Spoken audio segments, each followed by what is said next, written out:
6:30 de la tarde, una hora menos en las Islas Canarias. Sean todos muy bienvenidos a la redacción abierta en El Toro Televisión. Y ya nos metemos de lleno en lo que podíamos llamar las noticias de la pandemia. Cataluña ha roto 5 días de leves descensos en cuanto a los positivos en esa comunidad autónoma. Hoy repuntan levemente, tampoco es que sea nada del todo preocupante, pero sí rompen el escenario de reducción de los que se han visto positivos o afectados por el COVID en esa zona. Hay un leve repunte también en lo que toca a la materia funeraria, con 8 fallecidos en Cataluña consecuencia de su afectación por el COVID-19. En general, esto sigue en un panorama de brotes, 224 brotes activos, 23 más que el lunes pasado, lo decía, luego lo veremos, Salvador Illa, y 2.622 casos vinculados con esos 224 brotes.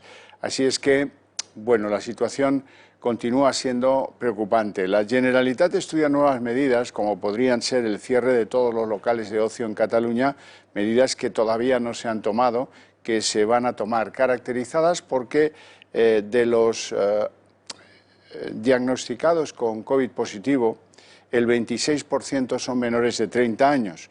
Esa es la nueva situación de conflicto con la pandemia. Los que ahora se infectan son jóvenes, en asuntos que tienen que ver con lugares comunes, fiestas encubiertas, fiestas no encubiertas y poco uso de la distancia social y poco uso de la mascarilla. Eso y también las recogidas de fruta, que son, como sabemos, un peligro. La consejera catalana de Sanidad, Alba Vergés, instaba medidas de ampliación de la semicuarentena que vive Catalunya. Que ens hi ajudem tots en això, perquè és molt fàcil tenir un missatge clar quan li estàs dient a la gent que el tanques a casa. És molt fàcil i nosaltres no volem prohibir res. Nosaltres volem que entre tots i totes aprenguem a conviure amb aquesta pandèmia i que quan puja la transmissió en un lloc determinat puguem actuar en aquest lloc determinat, baixem la tensió, sobretot de l'activitat social, per poder portar l'epidèmia durant mesos, perquè estarà aquí convivint amb nosaltres durant mesos. Eso y falta ejemplaridad de los políticos que recomiendan medidas que luego en lo privado no toman. Eso también es importante. Quiero recordarles que solo Ceuta, Melilla, Canarias y Madrid son lugares en los que la mascarilla no es de uso obligatorio en el exterior y en los lugares compartidos con personas que no son de la familia. Salvador Illa, el ministro de Sanidad, explicaba un resumen de la situación de la pandemia en España. Mire, señoría, hoy en España, según los últimos datos, hay 224 brotes activos, con 2.622 casos asociados a los mismos, la mayoría de ellos vinculados a actividades de recogida de fruta y también a espacios en que se relajan las medidas de las que hemos venido recomendando, ámbito familiar o espacios de ocio nocturno. Instrumentos los hay adecuados para contener los brotes que, insisto, están la mayoría de ellos controlados. Es especialmente preocupante, es cierto, la situación en Cataluña y en Aragón. Y las autoridades sanitarias de estas comunidades autónomas están actuando en constante diálogo, además, y permanente relación con el Gobierno de España. Y ahora lo que conviene es hacer un repaso a esos rebrotes. Vamos a ver dónde los tenemos y cómo los combatimos.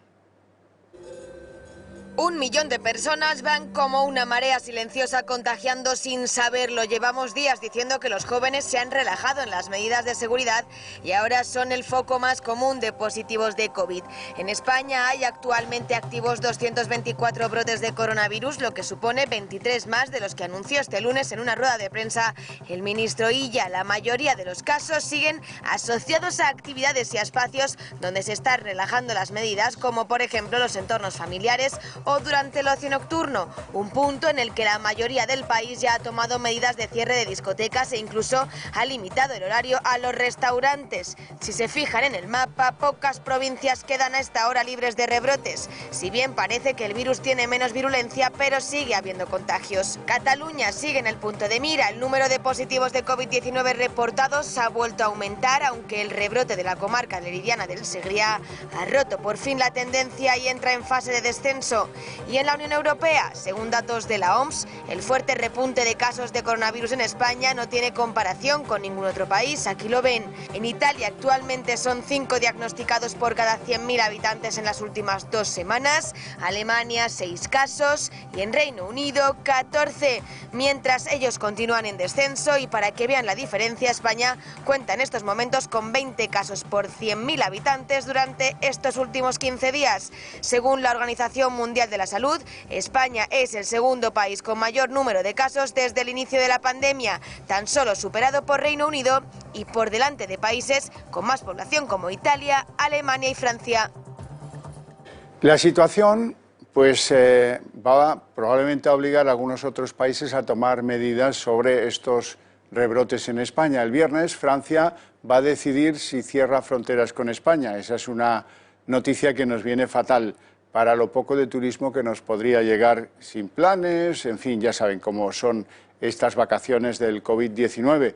Por cierto, seguro que ustedes recuerdan, aquí lo contamos en varias ocasiones, cómo llegamos a contabilizar el hallazgo de gente que había muerto, que vivía sola, ancianos, casi todos, en Madrid, consecuencia de su infectación por el virus. Se habló de unos 60 casos. Bueno, pues hoy resulta que han sido enterrados en Madrid 59 personas fallecidas por el COVID-19 que no habían sido reclamados. Esos cadáveres, pues era gente que por lo visto pues vivía sola, no tenía vínculos familiares, nadie ha reclamado ese cadáver, han dejado un tiempo prudencial y al final han sido enterrados hoy.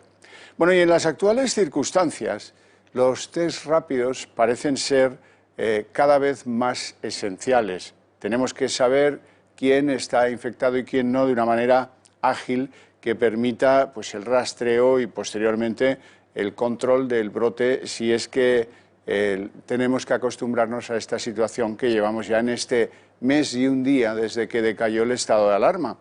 Por eso, Alberto Soto nos va a explicar todo lo que humanamente se puede saber de los test rápidos. Buenas tardes, cuando quieras, Alberto. La demanda de test de coronavirus, buenas tardes, Xavier, ha aumentado estos meses considerablemente. Son muchas empresas las que antes de incorporar a sus trabajadores de nuevo a los puestos de trabajo prefieren hacerle una prueba de COVID para estar completamente seguros. Belén, directora de Eurofins, ¿cuántos test fabricáis aquí semanalmente de la COVID? Mira, tenemos la capacidad de fabricar hasta 500.000 test ELISA y unos 250.000 test rápidos. Todo esto semanalmente. Una producción que ha aumentado considerablemente. ¿Y cuáles son los tipos que fabricáis? Porque son test rápidos. Son test rápidos y test ELISA, pero si queréis hablamos más de los test rápidos, que son los más novedosos. Realmente disponemos de 2 tipos de presentaciones, son exactamente lo mismo, o sea, dentro de esta carcasa va una tira como esta, lo que pasa que por ser un poquito más eco-friendly, lo que hemos querido es eliminar la carcasa y suministramos esta hojita en la que se pueden pegar las tiras y manejarse de una manera muy fácil. Y digamos que también es más ilustrativo porque básicamente nos muestra ahí el resultado y cómo interpretarlo. Exacto, tienes aquí al lado cuál es el patrón que tendría que aparecer con un resultado positivo. En el caso de que no aparezca esta segunda línea, que es la oscura, la negra, esto sería un resultado negativo, que es lo que, bueno, te ha pasado a ti. Exacto, Cheve, porque yo ya me he realizado la prueba, dado, gracias a Dios, negativo. ¿Cuáles son las empresas o los colectivos que más demandan ahora mismo esos test rápidos? Porque me decías, sobre todo, clínicas. Clínicas. La mayor parte de las clínicas de los sanitarios que trabajan con gente, pues potencialmente peligrosa, ¿no? Especialmente los dentistas. Fíjate, los dentistas tienen un grandísimo interés por conocer el estado de sus pacientes y el estado de los componentes de su plantilla.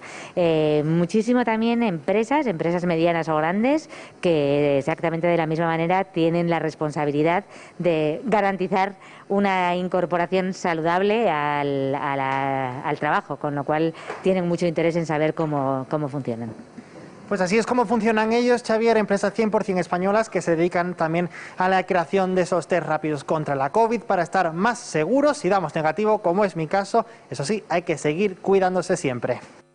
Pues ya lo saben. Bueno, una de las características informativas del Toro Televisión es que desde que empezó la pandemia nos hemos venido preocupando de lo que pasaba en las residencias de ancianos. Por aquí han pasado responsables de residencias de ancianos, políticos que controlan las residencias de ancianos. Siempre hemos hecho de defensores de los que no se podían defender, que son todos esos ancianos que nos faltan, que han fallecido.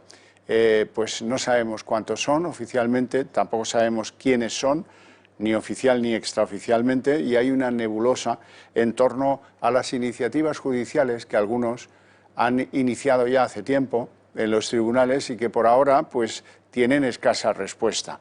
Si acaso una de las respuestas de los tribunales a una de esas querellas planteadas, en concreto contra Fernando Simón y también contra la directora general de Salud Pública, ha tenido lugar en las últimas horas. Se trata de una decisión de la Fiscalía Anticorrupción que ante una querella por homicidio imprudente o posible homicidio imprudente de esos ancianos en las residencias, planteó don Javier Cordero. Don Javier Cordero, muy buenas tardes. Buenas tardes, Xavier. Bueno, por fin parece que esto avanza después de 2 meses de aparente indolencia judicial, ¿no? Sí, bueno, es una buena noticia, entiendo yo. La Fiscalía Anticorrupción traslada a la Fiscalía Provincial de Madrid la denuncia, más que nada porque no es competente en los delitos de los que yo acuso a Pilar Aparicio y a Fernando Simón, entre otros el de homicidio imprudente, y de ahí que el traslado se haya hecho a la Fiscalía Provincial de Madrid, pero no, en todo caso no lo ha archivado y creo que es buena noticia. Ahora solo falta que un fiscal o una fiscal honorable pues entienda lo que ha pasado en España en las residencias de ancianos. El 70% de todos los fallecidos en España, es decir, cerca de 20.000, las cifras oficiales, son ancianos muertos en residencia, sobre una base de 28.000 muertos, pero si atendemos a las cifras reales de alrededor de 45.000 muertos, ese 70% llegaríamos a los 31.000 ancianos fallecidos en residencias, en unas condiciones absolutamente deplorables, sin medicación, una muerte de asfixia con un sufrimiento indigno. Y bueno, yo creo que con que tenga un poco de sensibilidad el fiscal o la fiscal que le toque, pues creo que tomará medidas al respecto, dados los hechos que hemos denunciado. Sé que el texto original, al texto original usted le ha añadido nuevos argumentos a la justicia. ¿Nos los podría explicar? Sí, bueno, hay un primer documento de 5 de marzo, que este documento es importante porque ya se sabe que en el 31 de enero que el COVID es muy grave y que afecta sobre todo a las personas mayores, al extremo que la incidencia de muerte en estos colectivos entre 70 y 79 años es del 8% de defunciones y del 14 y pico por ciento cuando superan los 80 años. Bueno, en todo caso, importante reconocer que si las personas que estaban en las residencias hubiesen sido tratadas en hospitales, pues es muy probable que el 12% hubiesen fallecido, pero habría a lo mejor un 88% de personas que se hubieran salvado. En esta circunstancia no sabemos cuántas se han salvado porque lo único que les daban era morfina o paliativos. O paliativos, que eso realmente no las curaba, ¿no? Entonces ese es un primer hecho. Luego, además, es importante decir que en este documento se dice que todos los que tengan sintomatología aguda deben de estar encerrados en las habitaciones con buena ventilación, y lo que es más importante, porque hay un debate si la competencia de las residencias era del gobierno, era de las comunidades autónomas. Tengo un documento aquí que he extraído de internet bueno, donde consta que esas instrucciones, esas recomendaciones que daba el Ministerio de Sanidad a través del Centro de Coordinación de Alertas y Emergencias Sanitarias de Fernando Simón, que esas instrucciones hacen un copia y pega las comunidades autónomas y ponen exactamente el mismo, es exactamente igual que lo que decía el Ministerio de Sanidad. Luego entendemos que las comunidades autónomas se dedicaron a hacer lo que se les había ordenado desde el Ministerio de Sanidad. Ese es el primer documento del que hablamos. Luego hay un segundo documento de 24 de marzo, también es un documento clave, porque es una guía donde ordena que se mantengan encerrados a todos los ancianos en sus habitaciones y además que no se permita las visitas. Curioso es que bueno, el director de la patronal de residencias, Ignacio Fernández Cid, en aquellas residencias que consiguieron los directores que dejasen salir a esos ancianos enfermos porque los familiares pedían que los dejasen salir, incumpliendo las normas que se les mandaba desde el Ministerio de Sanidad, se les recomendaba: cuando vayáis al hospital y entréis por urgencias, no digáis que venís de una residencia, que si no os mandan de vuelta. Entonces eso es verdaderamente grave.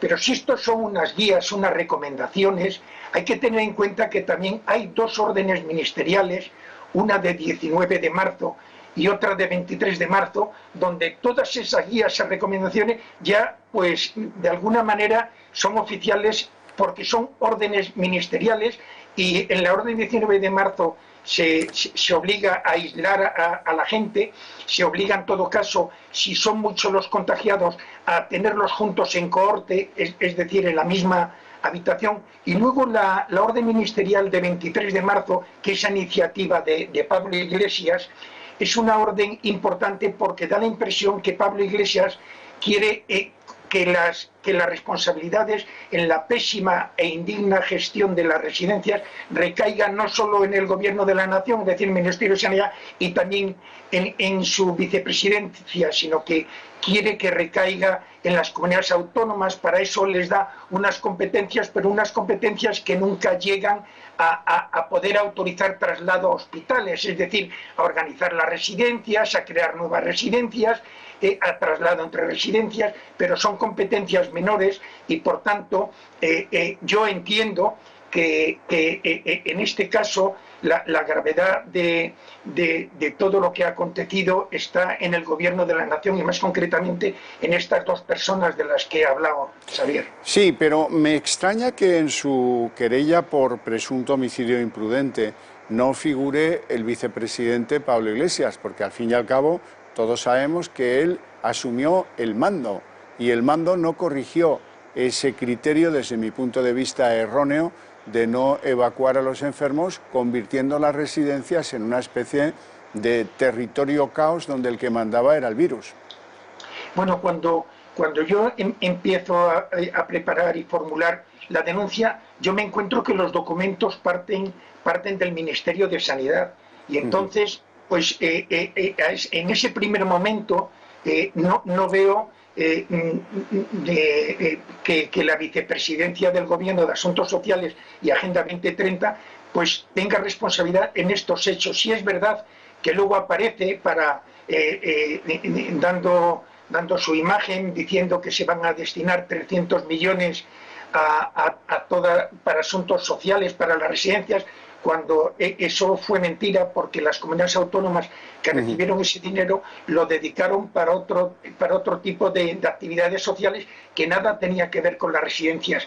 Yo, en todo caso, veremos esto qué alcance tiene, si se va ampliando y posiblemente entre después Pablo Iglesias Turrión en ello.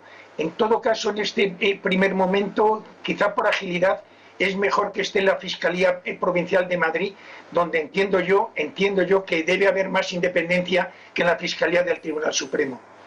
Don Javier Cordero, muchísimas gracias por sus explicaciones, le agradezco mucho su comparecencia en el programa y le deseo muy buena tarde.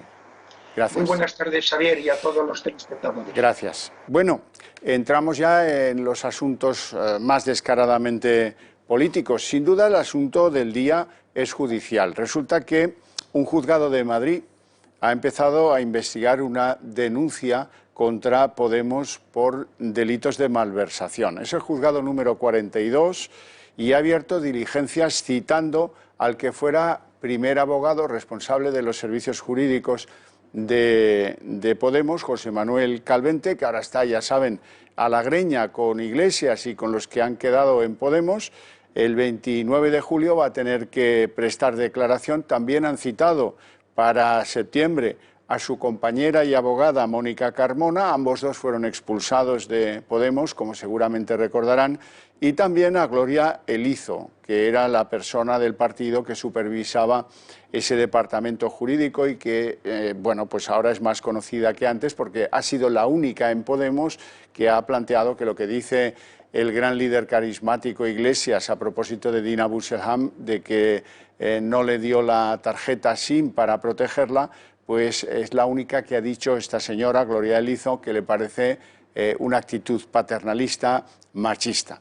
Bueno, de todo eso, pues hoy la prensa se hace eco sobradamente, tanto El Mundo, El Confidencial, El Economista, todos los periódicos destacan esta noticia del inicio de estas actuaciones del juzgado número 42 a propósito de la supuesta malversación de fondos. ¿Qué investiga o qué se plantea al juzgado para que sea investigado en él? Pues ese delito de malversación tiene que ver con el pago de las reformas de la sede de Podemos. En su fase de posible otro delito que acompaña la querella que da paso a esto, interpuesta por un abogado, es de administración desleal, de contratación de la consultora Neurona, ya saben, para las últimas generales, una consultora de tinte chavista, y del manejo de los fondos conocidos como fondos de solidaridad que se administraban ahí dentro en Podemos. Así es que, bueno, pues se abre un frente judicial importante que va a tener muchas páginas de actualidad ahora y en septiembre, a la vuelta del agosto, que por cierto también es hábil judicialmente. En algunos juzgados se seguirá trabajando. Ya viene bien que sea eso así, porque estamos pendientes de que otro juzgado decida el archivo precisamente de la causa que plantearon contra José Manuel Calvente los abogados de Iglesias. La Fiscalía ya ha pedido que se archive esta causa que afecta como posible imputado a José Manuel Calvente, que presentó Marta Flor Núñez, la que fue abogada de Iglesias, ha sido abogada de Podemos y también de Dina Busselham. Ya la conocen todos, esta abogada que mantenía una relación íntima con el fiscal Escampa. A Calvente en su día le imputaron un presunto acoso sexual.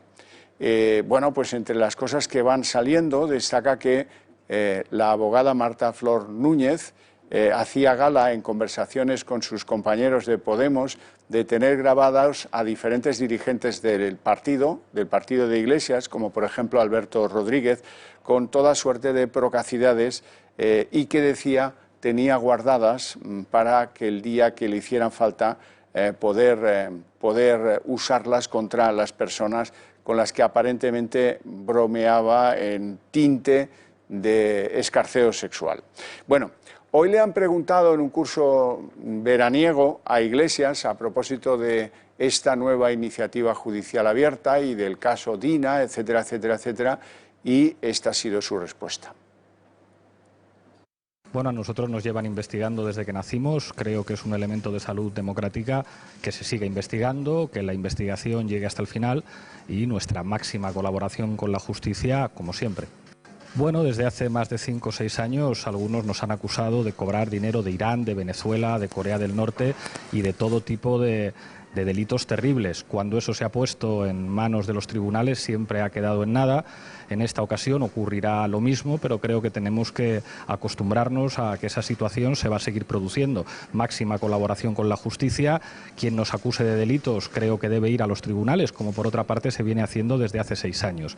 Y hay algo que creo que todo el mundo tiene claro. Ninguna formación política en la historia de nuestro país ha sido tan investigada como nosotros y se ha puesto tanto celo en investigar todos y cada uno de los elementos. Creo que incluso gente que es contraria a nuestras ideas sabe que si hubieran podido encontrar la más mínima mancha en nuestra actuación, pues no estaríamos donde estamos. Miente como un bellaco con coleta, pero como un bellaco, porque hoy precisamente El Mundo publica algo sorprendente. Ya saben que entre la policía y el Banco de España hay un servicio que controla el blanqueo de capitales, se llama SEBLAC. Tiene homólogos en toda Europa y resulta que estos señores del blanqueo de capitales advirtieron a la policía 3 veces, de unos fondos que llegaban a Podemos desde Irán y desde Venezuela. Supuestamente lo hacían para cubrir los gastos de la productora de La Tuerca, programa de Iglesias que emitía la televisión iraní Hispan TV. Esto lo ha denunciado cientos de veces el jefe de esa productora, Enrique Riobó.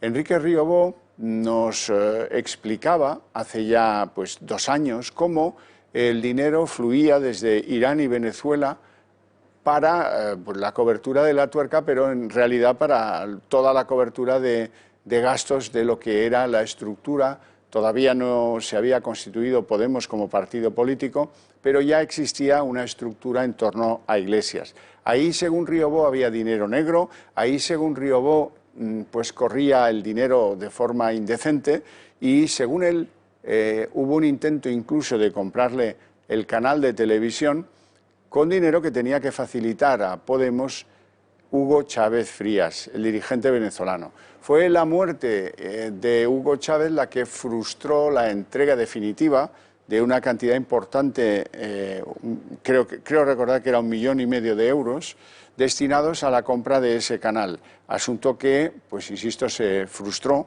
por la muerte de Hugo Chávez Frías. Todo esto nos lleva a una reflexión a propósito de la Caja B. Si los de Podemos fueron tan duros con el Partido Popular, cuestionando la destrucción del ordenador de Luis Bárcenas con martillazos, se acordarán, tal cual. Ahora los tenemos a ellos empitonados con la destrucción de la tarjeta de Dina Busselham. Si Podemos fue exquisito en el tratamiento de jarabe democrático a la Caja B del Partido Popular, resulta que Podemos también tenía una Caja B.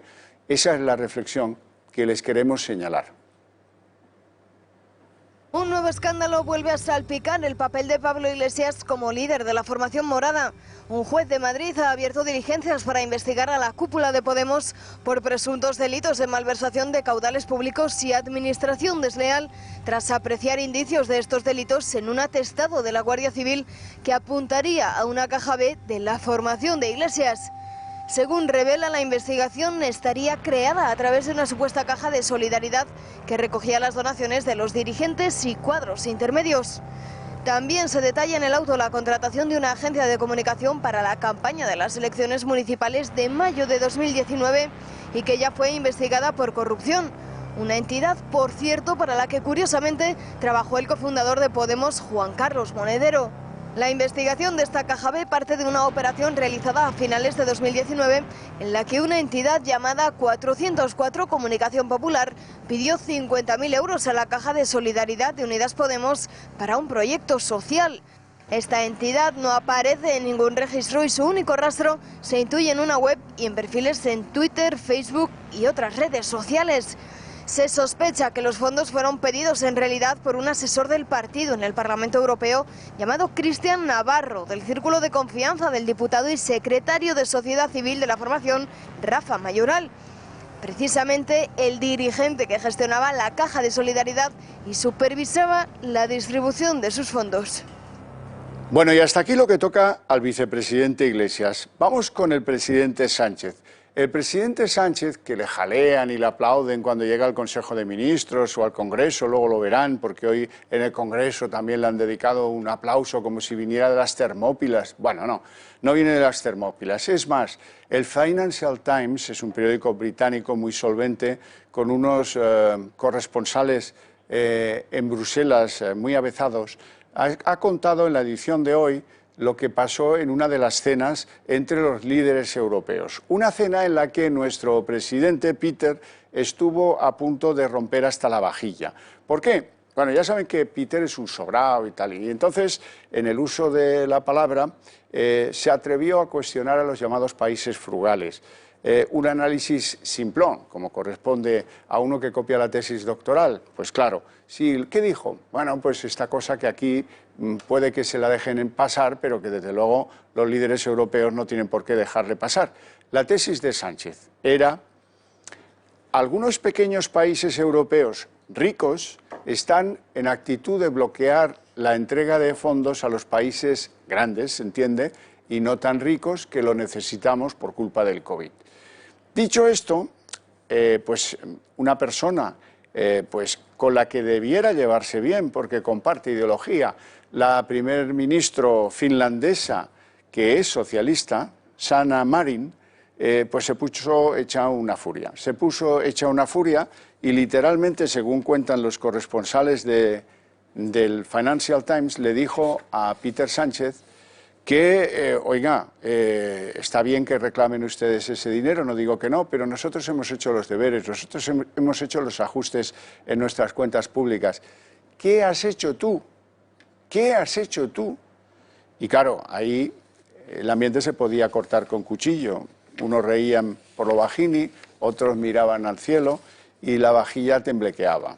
Estuvo a punto de dinamitar la cumbre europea. Esa imprudencia temeraria de ponerse a cuestionar a uno de sus posibles aliados, porque en lo ideológico, insisto, esta señora Sanna Marin, que por cierto es jovencísima, tiene 34 años, es la presidenta de un gobierno más joven del mundo.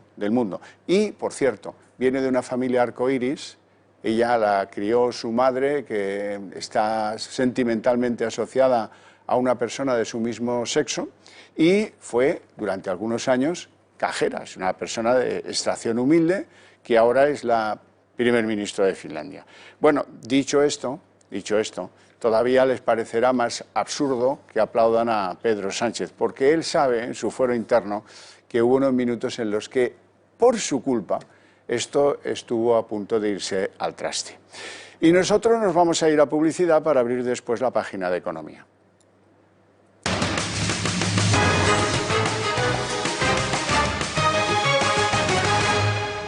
Ya me acompaña en el estudio don Antonio Banda, CEO de Phil Capital. Muy buenas tardes. Hola, buenas tardes. Bueno, lo primero, si quiere, empezamos por el IBEX, que hoy cierra con pérdidas de un 1,30, 7.390,10, y con protagonista en las mermas Naturgy, 5,21 de caída. Pero bueno, se acabó la alegría por los fondos europeos y volvemos a la triste realidad, don Antonio. Sí, bueno, la realidad siempre en la bolsa ha estado marcada por las expectativas económicas. Desde la aprobación de los fondos europeos, pues bueno, ayer tuvimos un día prácticamente plano y hoy ya tenemos caídas. La diferencia está en que el euro dólar está a su máximo de los últimos casi 20 meses, por encima del 1,15, y que la situación en general descuenta que algo hay que hacer, pero hay que hacerlo. O sea, hay que comunicar que se va a hacer, hay que ponerlo por escrito, hay que justificarlo y hacer las cosas como se tienen que hacer las cosas, con un plan y con un fundamento. No se puede hablar y ya está, y volverte a casa y tan tranquilo. Y menos levantar absurdos debates entre países ricos y países pobres, que estuvo a punto de costarnos un acuerdo que todavía estaríamos peor si aún tuviera que dibujarse en un escenario de enfrentamiento o de división. Los analistas del mercado en España, ¿qué dicen? ¿Esto es un rescate o no es un rescate? Bueno, en todos sitios lo llaman rescate. ¿Qué es lo que ocurre? Que Europa nos va a dar una ayuda sustancial, una parte subvencionada y otra parte por medio de endeudamiento, y por lo tanto esto es algo que nos sirve para salir del hoyo en el que estamos, ¿no? Y este dinero hay que aprovecharlo, pero aprovecharlo fundamentalmente porque estás diciendo para qué vas a hacerlo, ¿no? Y yo creo que esa es la parte más importante de este acuerdo. Y la segunda parte, que yo creo también es muy importante, es que se está creando más Europa, ¿no? Estos 4 días que se han pasado reunidos y que, como dices tú, pues en algunos casos ha habido momentos de fricción por el lado del gobierno español, en el que siempre acaba siendo el protagonista en ciertas cosas que no tienen mucho sentido, porque hemos visto que el ruido no viene del resto de los países, ¿no? O sea, viene de que había que ponerse de acuerdo, había que lanzar una forma de financiación que probablemente, todavía no sabemos, van a ser eurobonos, que es algo que lleva persiguiendo la Unión Europea desde prácticamente la entrada del euro hace más de 20 años, y si lo conseguimos a través de esta situación, lo que va a significar es que las políticas van a ser comunes para los países y nos va a poder marcar un entorno en el que cada uno va a tener que cumplir los objetivos de la propia Unión Europea, ¿no? O sea, vamos a pasar de la España de las autonomías a una Europa en la que las partes de esta Europa van a tener que cumplir los objetivos, y en Europa son mucho más serios con el déficit, con el cumplimiento de los planes que se establecen, que lo que somos nosotros internamente, ¿no? Entonces, con la digestión de las ayudas europeas ya se pueden hacer cálculos sobre los sectores que lo tienen más fácil para hacerse con parte de esas ayudas. Lo que tiene que ver con la movilidad, lo que tiene que ver con la sanidad, lo que tiene que ver con la cadena agroalimentaria, lo que tiene que ver con las infraestructuras y tal vez, solo tal vez, si nos movemos bien, la industria farmacéutica, ¿no?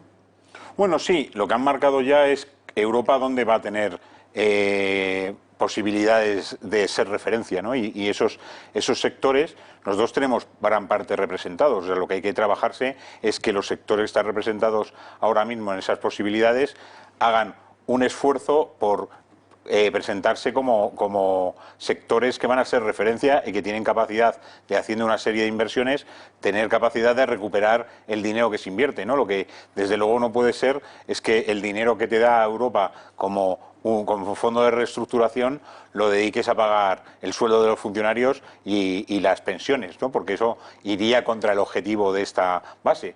La capacidad del gobierno tiene que ser la de recibir sus ingresos para pagar sus gastos, y luego el fondo de reestructuración tiene que ir dirigido a invertir en aquellas actividades que pueden tener vuelta, ¿no? Que tienen rentabilidad y que te lo van a dar a ese propio fondo.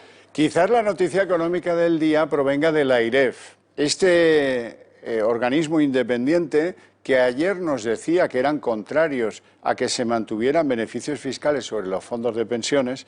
Ahora nos dice que también pretenden eliminar el beneficio fiscal por la tributación conjunta, los beneficios fiscales por la compra de la primera residencia y aquellas empresas que tienen deducciones en materia de IVA. Ese es el escenario que aconseja el AIREF al Gobierno, ¿no? Bueno, el AIREF es una sociedad que hace recomendaciones y las lleva haciendo muchos años. ¿Qué ocurre? Que efectivamente hay temas fiscales que tienen que adaptarse al entorno europeo. La fiscalidad para los planes de pensiones, con la que yo creo que estamos todos de acuerdo que es demasiado laxa, es decir, si queremos tener planes de pensiones privados y tener una industria de gestión de fondos de pensiones, hay que tener un entorno regulatorio que sea competitivo, y ahora mismo no lo tenemos. Tenemos una serie de ventajas fiscales que llegan a ser hasta cierto punto ridículas, ¿no? Porque esa ventaja fiscal que tienes ahora mismo cuando haces la aportación la tienes que devolver cuando te jubilas. Eso no tiene ningún sentido, es un traslado de la obligación fiscal. Hay que cambiar. Europa está trabajándose el desarrollo de los planes de pensiones europeos, que en la mayoría de los países va a tener una gran ventaja fiscal, y que esa gran ventaja fiscal consiste en una reducción directa desde el momento que se hace la aportación, no en un diferimiento de la fiscalidad, ¿no? Entonces yo creo que ese es el gran cambio. Los importes, tenemos países como Holanda o como Irlanda, que sus partícipes en los planes de pensiones tienen ahorrado de media casi 250.000 euros. En España el ahorro medio de los partícipes de pensiones no llega a los 10.000 euros. mira comparativamente si eso tiene sentido, qué haría un pensionista o qué hace un pensionista cuando se jubila y la aportación que tiene de su plan de pensiones individual son 10.000 euros, le da para poco y eso hay que cambiarlo, o cambiamos toda la estructuración de las pensiones, que yo creo que es lo que nos han establecido en Europa. Vamos a tener que ver a dónde vamos, si vamos a la mochila austríaca, si vamos a los 3 pilares europeos. Todavía eso hay que trabajarlo. Y esto que comenta la AIREF y en los otros aspectos, lo mismo, ¿no? En el aspecto del IVA, de la reducción o la eliminación de las deducciones del resto del IRPF, yo creo que viene de la mano de que hay que ajustarse a un entorno fiscal europeo común. Bueno, hemos cerrado un capítulo. Saben ustedes, ayer se lo contábamos aquí, que hay unos 40.000 establecimientos de hostelería, bares y restaurantes que han cerrado ya. Si la cosa continúa como va, da la sensación de que acabaremos el año con unos 60.000 cerrados, quizás más, según cómo se complique la situación o se despeje en el año 2021. Hoy le han preguntado a la ministra Reyes Maroto a propósito de si va a haber medidas como las hay en Alemania, como las hay en Noruega, como las hay en un montón de países, de reducción del IVA a los establecimientos de hostelería, bares y restaurantes. La señora Reyes Maroto ha dicho que eso no está ni siquiera en la agenda, que no piensen que vaya a haber ese tipo de reducciones fiscales. Bueno, nos volvemos a comparar con Europa. En Europa hemos hablado de Francia y aquí hemos hablado en los últimos meses de Alemania, cómo esos países, a las empresas que hacen un esfuerzo y que tienen una necesidad y que sirven a la comunidad, se les va a dar una ayuda, se les va a dar una reducción de impuestos, se va a hacer algo para que no desaparezcan. Aquí parece que no, que lo que nos interesa es que ese número siga creciendo y que no seamos capaces de incrementar el número de empresas que parece que tienen oportunidades en su negocio y que se quedan fuera porque tienen o bien problemas de recuperar la actividad, o bien que no tienen capacidad de ver que lo que se les está ofreciendo va a resolver sus necesidades. Entonces seguimos en un mundo en el que no nos preocupan ni las pymes ni los autónomos. Nos preocupa eso puede acabar en 900.000 desempleados. O muchos más, en función de, efectivamente, esos sectores que son básicos y que son la red esencial de la actividad en España. Si no recupera la situación, nos vamos a encontrar que no van a volver. Una situación que tampoco preocupa en exceso a la oposición, que nadie hace propuestas para ver si sitúan al gobierno en un punto de entender que son trabajos, son empleos, son familias, todos los que están sufriendo pues las medidas que han impuesto y que interfieren en su actividad normal. Lo mismo ocurre con el vicepresidente Iglesias en ese encuentro que ha tenido en un curso de verano. Le han preguntado, hombre, si después del acuerdo europeo de las ayudas el gobierno se plantea olvidarse de la derogación de la reforma laboral, y él ha dicho que no contempla posponer la derogación de la reforma laboral que hizo el Partido Popular. Bueno, en los papeles que hemos leído y hemos visto que han firmado en este acuerdo en Europa, no pone que se vaya a admitir la derogación de la reforma laboral. Lo que pone claramente es que se va a hacer un sobreesfuerzo para que España siga manteniendo esa reforma laboral y que se establezca con mayores ajustes para que se mantenga el empleo que se dijo que se tenía que mantener, ¿no? Yo creo que al final aquí todos tiran por el lado de lo que mejor les viene, pero tampoco estamos viendo la realidad, que será que si se quita esa reforma laboral nos vamos a encontrar con que las pérdidas de empleo van a ser muchísimo mayores que las que preveíamos anteriormente. Vamos a interpretar las noticias que hacen que el IBEX vaya como va. Antes he contado que la empresa que más terreno pierde hoy es Naturgy, 5,21%, y la relación de esa pérdida de paso en el IBEX 35 parece que es el anuncio de los malos resultados que se prevén en este ejercicio y un nuevo plan estratégico. ¿Qué está pasando con Naturgy? Bueno, fundamentalmente volvemos y estamos viendo los resultados de 4 meses de reducción de actividad. O sea, una empresa gasística que se dedica a la distribución y con las actividades de de trabajo y de actividad industrial paralizadas, pues refleja que ha caído mucho la actividad. No se esperaba, porque sus planes los planes objetivo para los próximos años presentaban unos crecimientos y han tenido que dar una especie de profit warning porque no van a cumplir lo que se había establecido y tienen que presentar un nuevo plan alternativo en el que van a incluir la nueva situación. Por lo tanto, el mercado reconoce que tienen un problema y que tienen que tomar medidas para solucionarlo, y de ahí viene esta caída. Bueno, siendo del mismo sector, del sector energético, contrasta lo que está pasando en Naturgy con lo que está pasando en Iberdrola. Naturgy vende gas y vende también electricidad. Es la antigua Fenosa. Bien, por contra, a diferencia de lo que ha pasado con Naturgy, Iberdrola ha anunciado que hasta junio ha ganado 1.845 millones de euros, un 12,2% más. Y ahora es el valor de mayor capitalización bursátil del IBEX. Sí, está en máximos históricos, tiene una evolución que francamente ha sido muy positiva. Lo que le ha pasado a Iberdrola es que los resultados no la han cogido de sorpresa. Tiene una actividad, no solamente en España, sino fuera de España, que ha conseguido mantenerla e incluso incrementarla.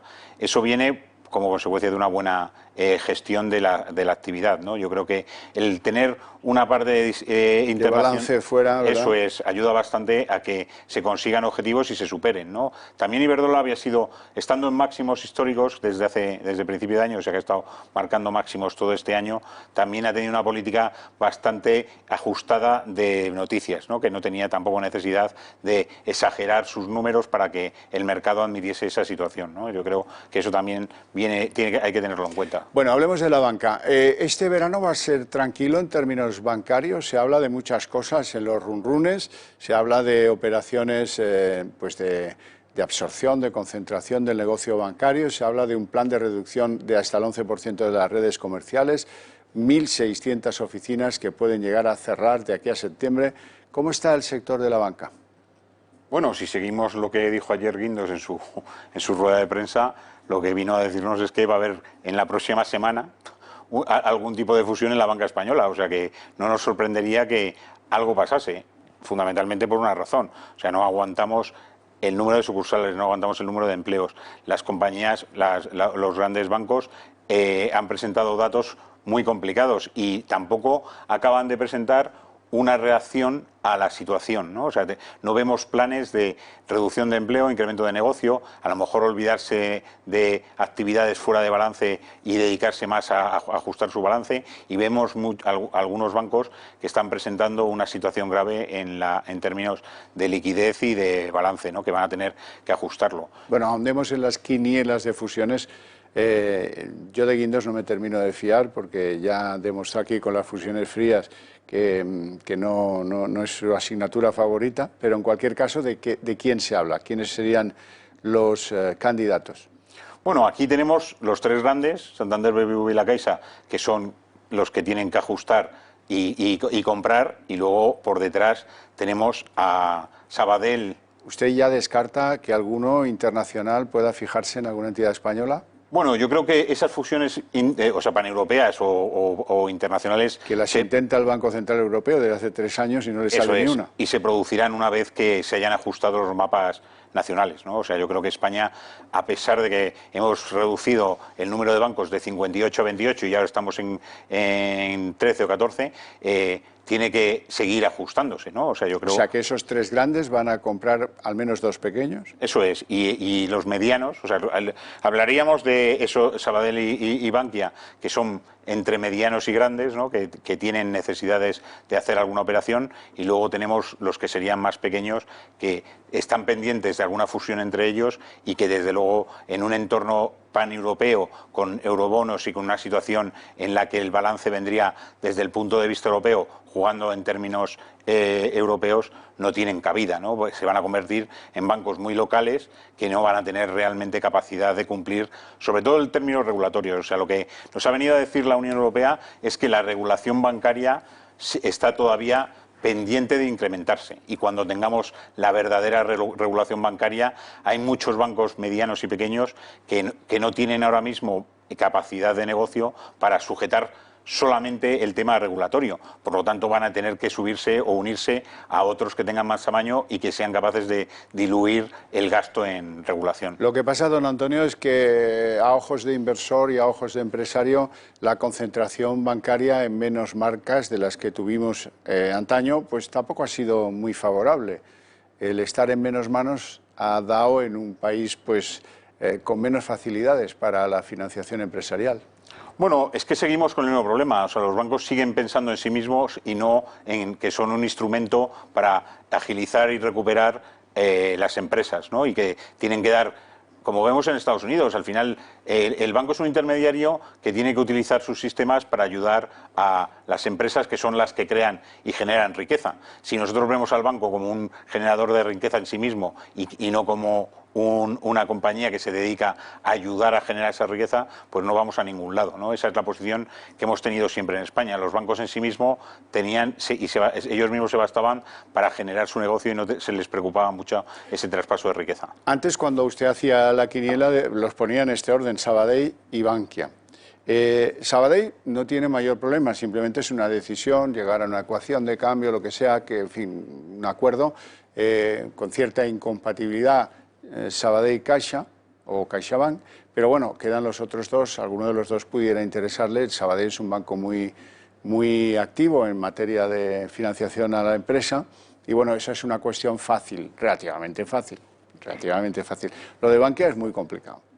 Bueno, lo que pasa es que hemos visto que este gobierno siempre ha hablado de Bankia como la banca... El embrión de la banca pública. Eso es, o sea, que ha dado mensajes como que quería ajustar a Bankia a convertirla en un banco público. Eso es un problema, porque al final, si haces eso, lo que vas a evitar es que el resto de los bancos puedan asumir una fusión, una compra o una situación de ajuste con esa compañía. Yo creo que al final el modelo, desde luego, y Europa lo va a impedir, y ya se lo ha dicho a España, no vamos a poder crear una banca pública porque sería dar una serie de pasos hacia atrás que nos convertiría y nos llevaría casi al siglo pasado, ¿no? Y no tiene mucho sentido. Vamos del lado de los compradores.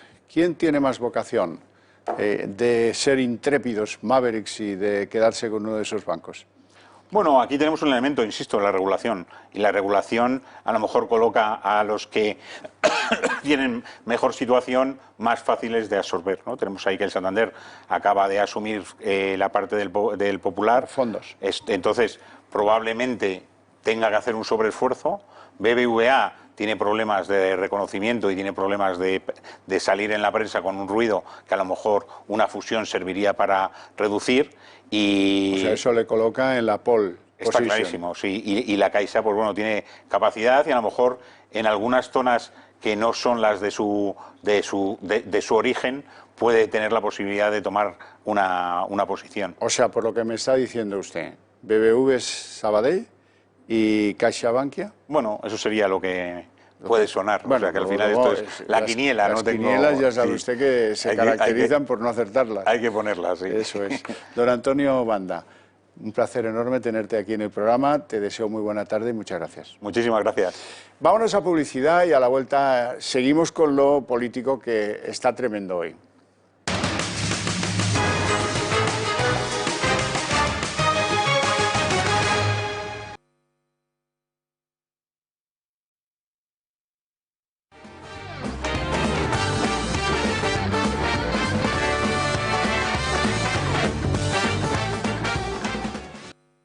El mejor lugar para sus anuncios, El Toro Televisión, sin duda alguna. Somos muy buenos prescriptores, dicen en el sector de la publicidad. Y les quiero hacer mención del Club de Amigos de Intereconomía. ¿Por qué? Pues antes han oído cómo aquí estamos preocupados de las querellas o no, que avanzan o no a propósito de las residencias de ancianos. Pues es algo que, si ustedes quieren que eso siga siendo una de las improntas de lo informativo, tienen que ayudarnos a mantenernos en buena forma. ¿Y eso cómo? Pues necesitan un medio que defienda sus libertades desde un punto de vista de la independencia, con pluralidad, con diferentes opiniones, pero si hay que ser críticos con el gobierno, lo seremos, porque aquí no estamos pendientes de la publicidad del gobierno. Estamos manteniéndonos a pulso. Y como nos mantenemos a pulso, con quien sí queremos tener una relación fraterna de ayuda es con todos ustedes. Lo tienen muy fácil, llaman a ese teléfono que tienen ahí en pantalla, aunque no les cojan, no se preocupen, que quedará registrada su llamada y les llamaremos nosotros. Y desde luego, a partir de ese momento, por una módica cantidad, ustedes empiezan a prevenir el futuro de sus libertades a través nuestro. Y nosotros a sentirnos corresponsables de esas libertades para ustedes. Ahí lo dejo, pero es bien sencillo. Llaman a ese teléfono y todo se pone en marcha. Es muy fácil. En el Congreso hoy han encallado las conclusiones, el dictamen de conclusiones de la parte social de lo que ha tratado de arbitrar la Comisión de Reconstrucción de la Economía Española. Y la historia ha ido más o menos como sigue. Primero llegaba Peter al escenario hemiciclo y era recibido con aplausos, Él también aplaudía, los diputados socialistas y de Unidas Podemos y de los asociados del gobierno, los que le permitieron auparse a la presidencia del gobierno, le aplauden como si viniera de las Termópilas, exactamente igual.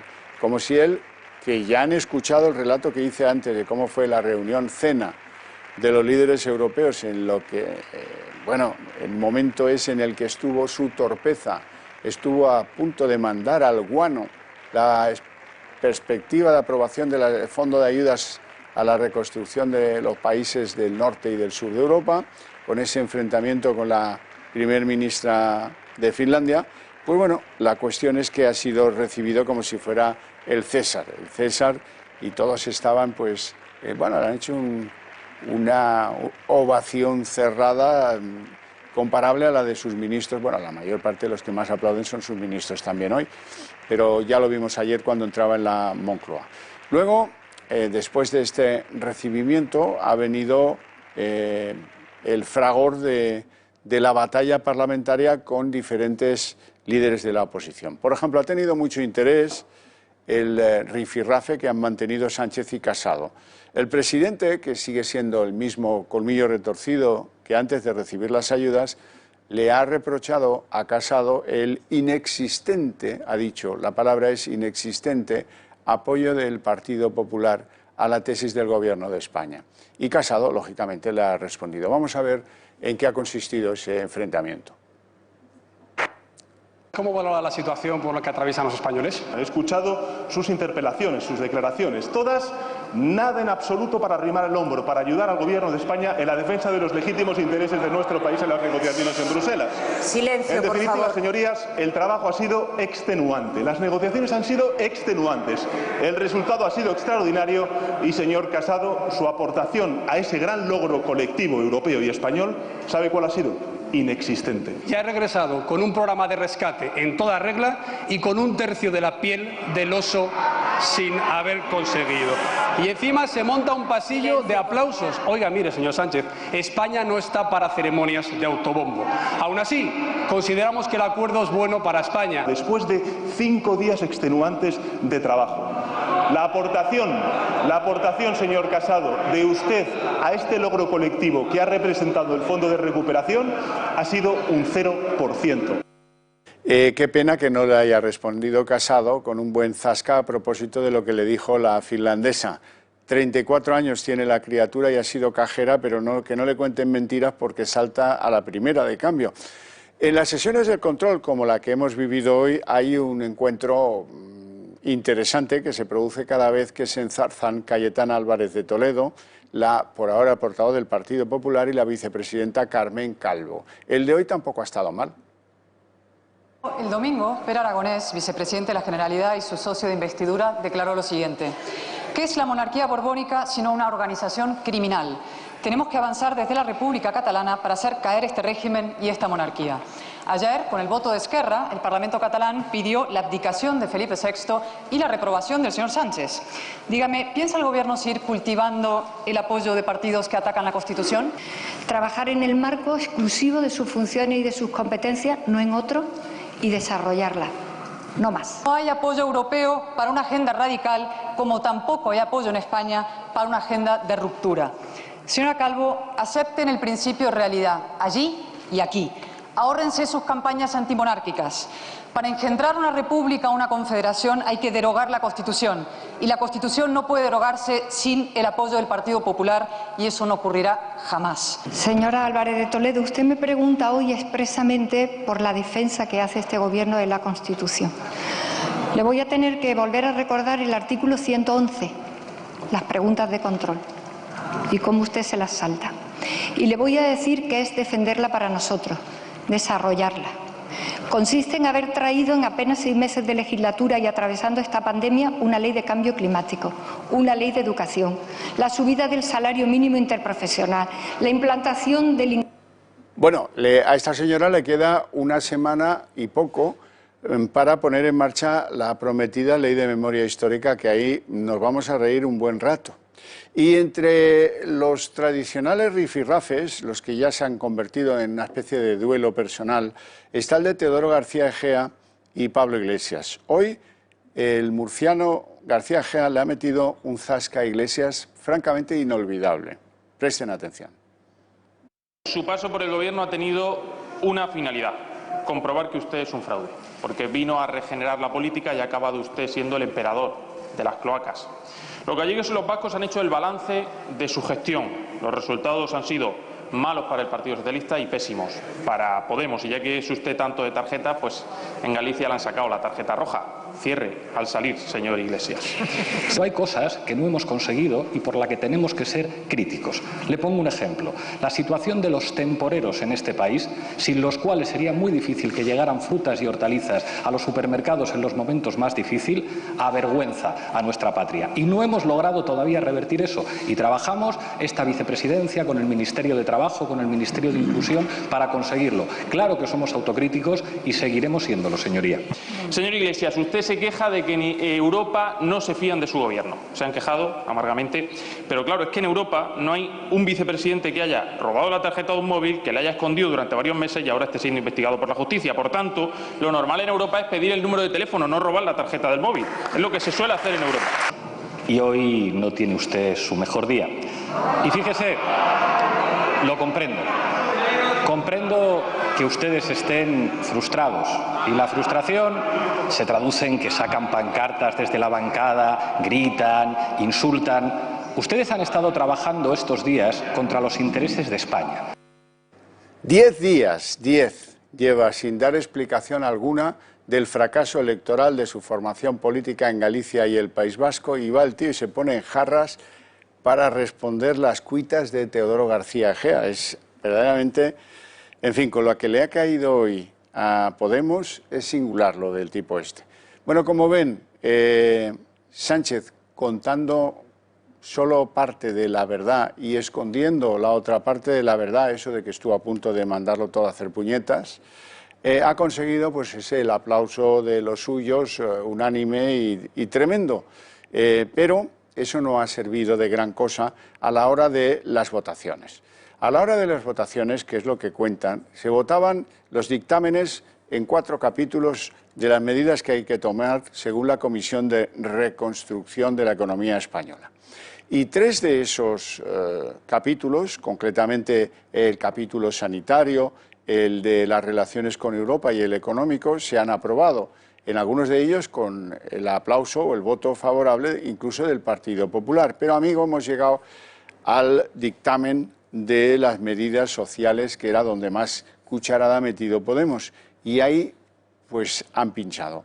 Ha habido un recuento, vamos a escucharlo de voz de Meritxell Batet y verán lo que ha pasado en el recuento. Bueno, pues ya se lo cuento yo, no tenemos el recuento, en cualquier caso el recuento ha dicho que han fracasado con el intento de aprobar el dictamen de medidas sociales.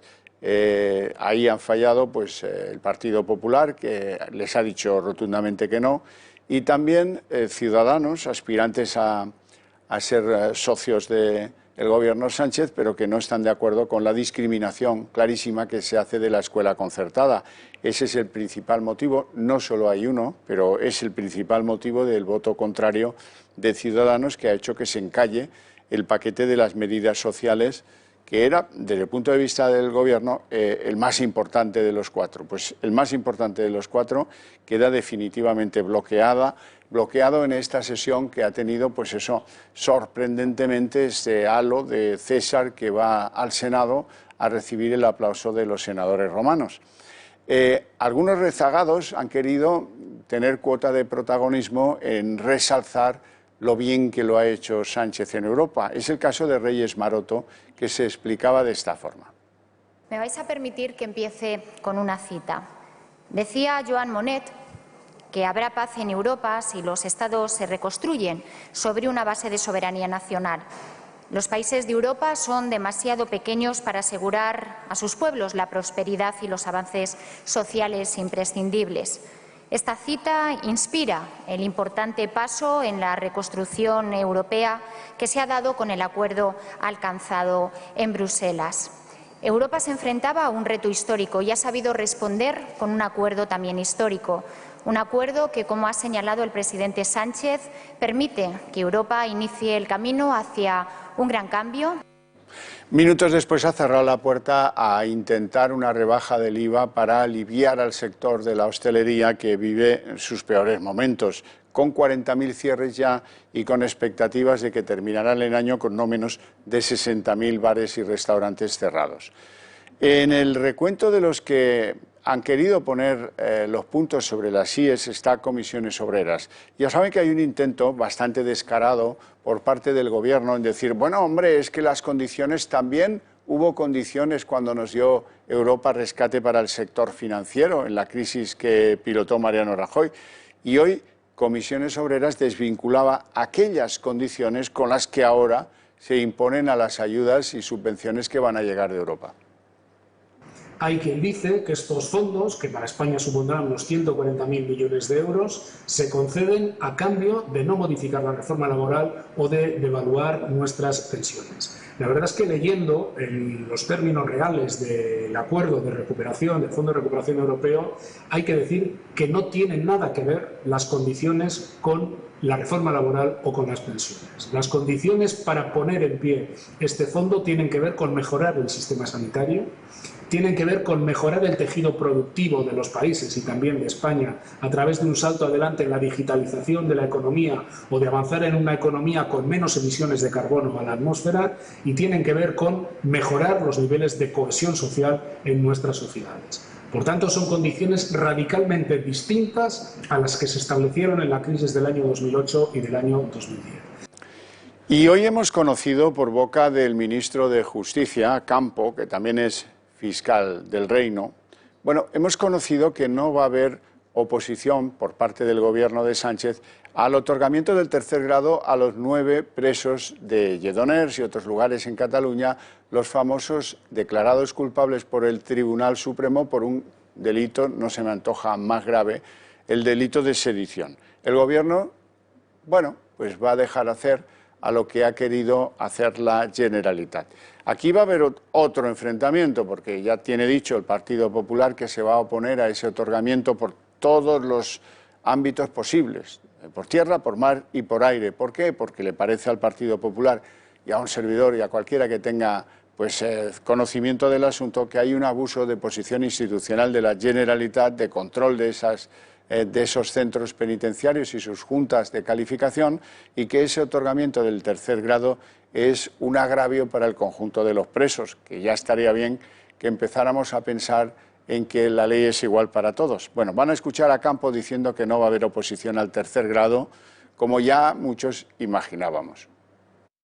¿Va a instar el Gobierno al Ministerio Fiscal a que recurra a la concesión del tercer grado penitenciario a los condenados en la llamada causa del Procés? Solo en defensa del interés público. ¿Usted cree que un caso concreto podría estar bien? ¿A usted le gustaría que yo le dijera que el Gobierno ha dicho sí o no, que lo recurra? Mire, ahí no va a encontrar, porque este Gobierno se cree el ordenamiento jurídico, se cree la Constitución y el Estatuto Orgánico del Ministerio Fiscal, y va a hacer todo lo posible por robustecer el papel del Ministerio Fiscal. Por tanto, el Ministerio Fiscal valorará, bajo los principios de unidad de acción, dependencia jerárquica, legalidad y actuación en el caso concreto, lo que tiene que hacer, y lo sabremos, seguro que sí, tranquilo. Seguro que sí, tranquilo, es un no encubierto, ya se lo digo yo ahora. Por cierto, a propósito de la situación en Cataluña en materia de oleadas que van empezando a volver a llegar de los independentistas, luego les hablaré de Torra, que no deja de reivindicar el referéndum por la independencia. Ya saben que el que hoy ocupa la presidencia de la Cámara catalana, Torrent, denunció que su móvil había sido pinchado por un sistema que solo tienen gobiernos, es lo que dijo. Bueno, hoy Fernando Grande Marlaska, el titular de Interior, dice que ni el gobierno ni el CNI están detrás del espionaje a Torrent. ¿Está el gobierno o ha estado espiando a la disidencia política? También podría contestar simplemente no, evidentemente no. Pero también le voy a recordar que nuestro sistema constitucional, aunque hoy he visto que a veces se olvida, no es militante. Nuestro sistema constitucional protege las opiniones políticas, como no podía ser de otro modo, incluso de aquellos que no comparten el modelo constitucional. El Gobierno, que no es el Gobierno, las fuerzas y cuerpos de seguridad del Estado, lo único que investigan son hechos constitutivos de delito. Y no, las opiniones políticas no son constitutivas de delito. Bueno, muy bien, ahí dejamos la polémica de Marlaska con Ignacio Gil Lázaro. La cuestión es que proliferan ya las actividades en los juzgados sobre las prácticas consideradas habituales en Podemos, sea la malversación, sea la recepción de fondos de Irán y o de Venezuela, o sean los conflictos internos que han abierto los propios podemitas, y ahí incluyo el de Dina Busselham y también el de los abogados de Podemos y la dirección de Podemos contra José Manuel Calvente. De todo ello me gustaría hablar con don Asís Timmermans, que ya creo que está al otro lado, no sé si del teléfono o de Skype. A ver, sorpresa, tardes, va a ser Javier, teléfono. Tardes. Buenas tardes. Bueno, cuéntame, mira, vamos a empezar por el caso más antiguo. La antigüedad siempre es un grado. El caso más antiguo, hoy hemos conocido a través de una información de Fernando Lázaro en El Mundo, que el servicio de antiblanqueo español, que es una unidad medio policíaca, medio de técnicos del Banco de España, denunció 3 envíos extraños y sospechosos de fondos de Irán y Venezuela a lo que era el origen de Podemos. Aún no estaba constituida como lo que hoy es, un partido político. Se trataba de supuestos fondos para financiar el programa La Tuerca que emitía Hispan TV. Pero, bueno, esto a ti y a mí seguramente llegaremos al acuerdo de que nos dice que alguien paralizó esas investigaciones. No que lo que dice Iglesias, que me llevan investigando, estoy más limpio. No, es que han parado muchas investigaciones. Esta, después de esas 3 pilladas de fondos, resulta que no sustentó actuación de la Fiscalía ni que se conozca de la Policía en tiempos del gobierno de Mariano Rajoy. Sí, es algo peculiar porque, por una parte, las informaciones que estamos teniendo sobre la financiación ilegal de Podemos o de los precursores de Podemos, sea en forma de grupo de la Complutense, Monedero, Iglesias, Luis Alegre Vescanza, que viajaban a Venezuela, sea en forma de programas de televisión como La Tuerca o como Fora Apache, sí.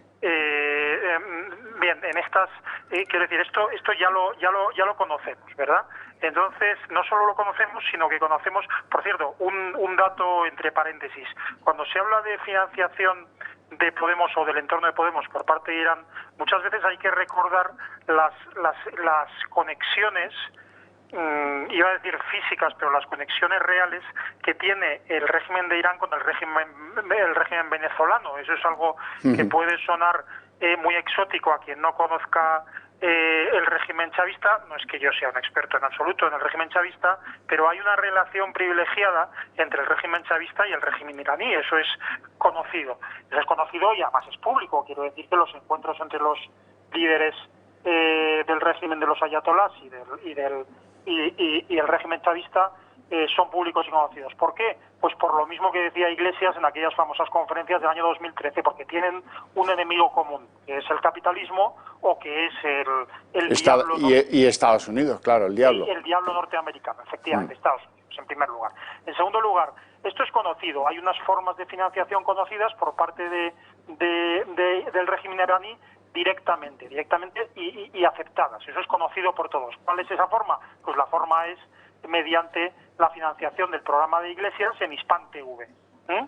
Entonces, esto es público y, de hecho, esto se conoció mucho, antes no se conocía tanto, pero hace años se empezaron a difundir, entre otros, mi libro, otros libros y otros programas de televisión que difundían esos discursos en los que Iglesias no solo admitía la ayuda del régimen iraní, sino que lo justificaba con el viejo símil del tren sellado, que tú y muchos de nuestros oyentes entiende perfectamente, pero que lo explico muy brevemente, es aquella ayuda que los servicios secretos del Kaiser durante la Primera Guerra Mundial facilitó a Lenin, ¿no?, en forma de tren sellado, en forma de favorecer, digamos, el golpe de Estado en Rusia, como forma de eliminar al enemigo. Bueno, él lo justificaba así, Iglesias lo justificaba así, ¿verdad? Bien, entonces, ¿en qué estamos ahora mismo? Estamos en unos pagos que se realizaron, unas ayudas directas a la tuerca que no se conocían, o por lo menos yo no conocía estas ayudas del régimen iraní directo al programa La Tuerca, pero sí se conocía las ayudas directas que el régimen venezolano había ofrecido por medio de Juan Carlos Monedero a este grupo de personas para comprar el canal 33 de televisión. Sí, lo había denunciado Riobó muchas veces, por cierto. Exactamente. Entonces, ¿por qué he sacado a colación esta relación entre el régimen iraní y el venezolano? Porque en algunos puntos yo no tengo claro, no quiero decir con esto que no sea que otros no lo puedan tener claro, yo no tengo claro que muchas veces que el origen de ese dinero sea iraní o venezolano, o incluso pueda ser iraní a través de Venezuela. ¿Me explico? Entonces, de hecho, bueno, sabes perfectamente que hubo muchos problemas con la propia productora iraní, con las autoridades en concreto madrileñas. Entonces, es lo que tú decías, todo esto se sabía y se saben muchos datos directos, pero desde aquel episodio peculiar de los 425.000 euros de Monedero. Que fue un episodio chusco, no chusco por el espectáculo, sino chusco porque Monedero nos contó una cosa como si nos estuviera engañando, y nosotros hicimos como si nos la estuviéramos creyendo, ¿no? Porque de hecho, recuerdo a nuestros oyentes, en fin, esto es un laberinto, que la justificación del pago de aquel supuesto estudio sobre la moneda común andina era mentira, pero era mentira de principio a fin, no solo porque ese estudio, por supuesto, no existió, sino porque Monedero jamás ha sabido una palabra sobre teoría monetaria ni sobre creación de monedas. Él decía haber participado en un estudio, en fin, no te lo cuento porque es un tema largo, pero es mentira, jamás trabajó para el Banco Central Europeo en ningún estudio relativo a la moneda, en primer lugar, y en segundo lugar porque esos 425.000 euros los facturó supuestamente una entidad llamada Caja de Resistencia 2, que se creó ni más ni menos que un mes antes del cobro de esa cantidad, que supuestamente correspondía a 2 años de trabajo anterior. Es decir, era todo mentira. ¿Por qué no ocurrió nada? Porque el ministerio del señor Montoro, que en ese momento era un aliado de la señora Sáenz de Santa María, bueno, pues decidió avisar lo suficiente a Monedero como para que no pudiera regularizar, o por lo menos hacer una declaración complementaria que evitara el delito fiscal. No así las sanciones administrativas, que supongo que fueron cuantiosas, pero sí el delito societario. Supongámoslo, porque nunca he sabido nada de eso, pero supongámoslo. Bueno, yo sé lo que sé y puedo decir lo que puedo decir, que no es todo. Así es. Luego tenemos el asunto nuevo, que es un delito, varios delitos: malversación, administración desleal, y que tienen que ver con, en primer lugar, la contratación de la consultora Neurona en las últimas generales para hacerles apoyos en la campaña electoral, las obras en la sede de Podemos y el manejo de una cosa muy exótica que se llama Fondo de Solidaridad, que parece una caja de reptiles. Sí, eso es lo que se está investigando ahora, pero es que hay que recordar algo. No sé si te acuerdas cuando se inició, digamos, la campaña fuerte de Podemos, después sobre todo de las primeras elecciones europeas, que hubo una campaña, sobre todo publicitaria, sobre una supuesta recaudación masiva de fondos mediante lo que ahora se llama un crowdfunding. Crowdfunding, sí. Bueno, sí. Hubo otra, eso constituyó otra irregularidad, porque se vio que muchas personas que supuestamente participaban, bueno, pues con cantidades, pues por ejemplo del tipo de 5.000 euros o de 10.000 euros, resulta que no tenían ingresos, ni siquiera esos ingresos al mes. ¿Qué quiero decir con esto? Que se sabía que estaba recibiendo Podemos seguramente partidas de distintos orígenes, uno de ellos desde luego Venezuela, pero había otros, y que había que, digamos que en el momento en que se ponía el foco sobre Podemos y que empezaban a gastar dinero, se ponía el foco, había que justificar el origen del dinero. Entonces, aparentemente esa supuesta campaña de crowdfunding fue una forma de blanquear los ingresos, es decir, fue una forma de hacer, dicho así vulgarmente, de hacer como si se estuvieran ingresando por parte del pueblo, ¿no? De las masas. Simulación de financiación irregular. Claro, las masas ingresaban, etcétera y tal. Bueno, entonces, ¿qué ocurre? Bueno, pues que desde entonces Podemos ha vivido en un equilibrio inestable. Estos últimos, el tema del sobreprecio de las obras, recordemos, claro, que ahora en este momento Podemos es una organización, es un partido político, constituido el 11 de mayo del 2014, que por lo tanto tiene que rendir cuentas ante el Tribunal de Cuentas, porque tiene una cuantiosa subvención pública, ¿verdad? Entonces, claro, el escándalo de las obras de la sede de Podemos, que casi cuadruplicaron el presupuesto concedido, y la contratación de Neurona, que es una consultora, como sabes, que maneja el señor Monedero y que tiene una generosa financiación por parte de regímenes latinoamericanos. Esto es una cuestión ya de dinero público. Antes estábamos hablando de una mentira, de una financiación. Cuando se denunciaba la financiación del partido político Podemos por parte de Venezuela, una de las cosas que se decía es que era mentira y era imposible, porque esa financiación había existido antes de que existiera siquiera el partido político Podemos. Pero es que la operación era anterior. Quiero decir que lo que no conoce el público en general es el plan de... que el grupo de profesores de la Complutense, que luego derivó en Podemos, era un grupo que estaba, entre comillas, subcontratado al principio por el señor Chávez y luego por Maduro y por Evo Morales. Estaba subcontratado para hacer propaganda política en Europa de sus regímenes. Siguiendo el mandato del Foro de Sao Paulo. Siguiendo el mandato. Ellos exploraron en primer lugar la vía Llamazares. Monedero fue asesor político de Gaspar Llamazares, y digamos que su falta de éxito le decepcionó. Y entonces fue cuando surgió la posibilidad, el asalto, digamos, que Podemos planeó de la izquierda, ¿no? De la izquierda radical, con un nuevo planteamiento que entendían que iba a triunfar, y de hecho en gran parte triunfó. Y esa operación de propaganda fue la operación por la que apostó el régimen, especialmente el régimen venezolano. Entonces de ahí viene el pecado original, digamos, el pecado original de Podemos. El dopaje financiero, sí. Sí, pero completamente. O sea, quiero decir que la financiación de Podemos y el origen de Podemos, desde antes de la existencia de Podemos, tiene ese origen y esos condicionamientos, y divierte mucho escuchar esos vídeos de Pablo Iglesias, que parecen antiquísimos, pero son del 2013, no solo explicando esa financiación, sino que justificándola moralmente y además explicando los planes en los cuales ellos querían ser literalmente herramienta de una supuesta reconquista de los regímenes chavistas de la Europa que les había colonizado 5 siglos antes. La información que ha sacado mi muy querido Fernando Lázaro, yo no conocía esos detalles.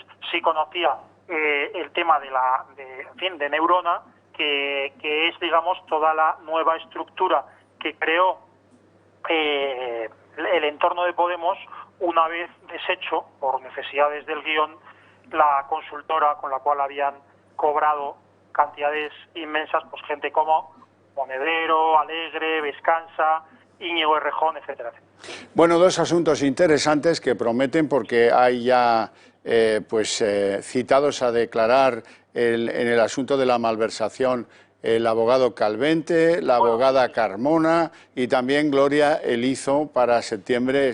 Las dos mujeres van a ir en septiembre, Calvente el 29 de julio. Así es que va a haber un verano caliente en torno a Podemos. No sé si has comentado que el abogado denunciante, precisamente una de las cosas que, en fin, que provocaron su caída en desgracia en Podemos es precisamente que no solo detectó, sino que denunció internamente o se quejó de la financiación ilegal de la que estaba siendo objeto Podemos. Claro, es que se encontraron con un abogado muy peculiar y molesto, porque era un abogado que aparentemente tenía unas ciertas pretensiones de que la ley se respetara, y eso, claro, en Podemos no está no está en boga. Bueno, pues esos dos casos se añaden al fuego interno abierto entre Calvente y el partido, y al fuego interno voluntario de suicida, el abierto en la Audiencia Nacional por el propio líder carismático Iglesias, a propósito del móvil que no fue robado, pero que tampoco los pantallazos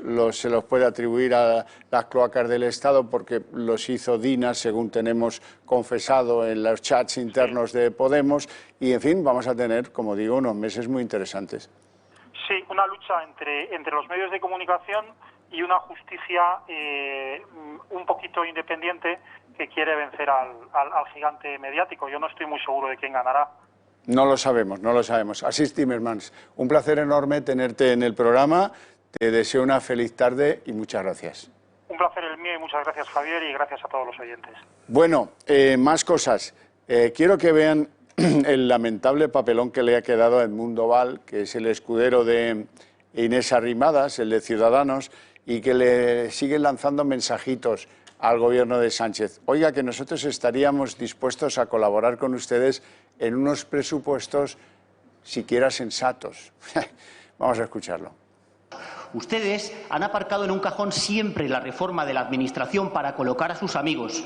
Le hablo de la aplicación de estos fondos europeos en sanidad, en innovación, en educación, en empleo, en digitalización, en reformas de la Administración que tenemos que abordar. Y ya ha visto cuál es el camino. El camino, efectivamente, y lo ha dicho usted, es pactar juntos, liberales, conservadores y socialdemócratas, no el populismo y la radicalidad. Tenemos esa oportunidad, pero usted tiene una gran responsabilidad. Tiene la obligación de no hacernos perder este tren. Así que pacte con la oposición, pacte con los agentes sociales, ayude a los españoles, a las familias, a los empresarios, a los trabajadores. Le pido que constituya ya una mesa de trabajo para impulsar esos acuerdos y que prepare unas cuentas públicas sensatas.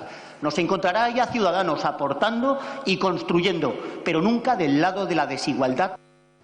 Y como ven, Peter mirando para otro lado, ¿no? Eso es la respuesta. Una imagen vale más que 1000 palabras. Nos vamos a ir a publicidad y a la vuelta abrimos el debate.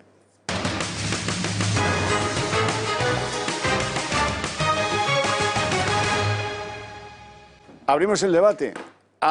Bueno, sí, abrimos el debate si ellos quieren, porque si no, pues entonces no. Don Roberto Hernández, presidente del Club de los Viernes. Buenas tardes. Buenas tardes. ¿Todo bien? Sí. Bueno, don Carlos Entrena, presidente del Club Liberal. Buenas tardes. Buenas tardes. ¿Todo bien? Todo bien, gracias. Estupendo, pues presten atención, porque ante la duda de que la gente no se toma en serio lo de las mascarillas, las separaciones, etcétera, el gobierno canario ha hecho un anuncio de concienciación. No es otra cosa que lo que cada año vamos viendo de la Dirección General de Tráfico, pero a algunos les ha puesto de los nervios. Vamos a verlo y luego lo comentamos. Hombre, ¿ya era hora? Venga, ya que estás todo el día cabreada. Anda, pase. Felicidades, papi. Estás hecho un abuelete ya, ¿eh? Toma, prueba esto para que veas lo bueno que está. Dale caso a tu tío, que de esto sea un rato largo. Venga. Al salón, que toca soplar las velas. Te deseamos todos cumpleaños feliz. Venga, sopla fuerte.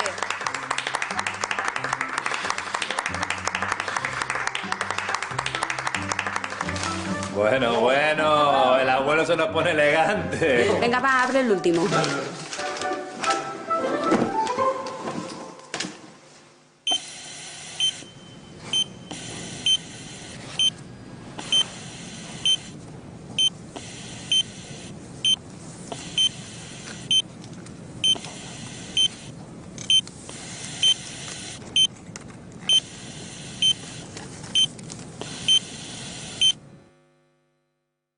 Bueno, la moraleja está clara, el abuelo hay que cuidarlo, cuidado con las reuniones en casa, si son muy concurridas, esos son peligros, y el regalito, que es el respirador, y luego lo que viene ya se lo imaginan, UCI, abuelo ingresado, COVID, etcétera.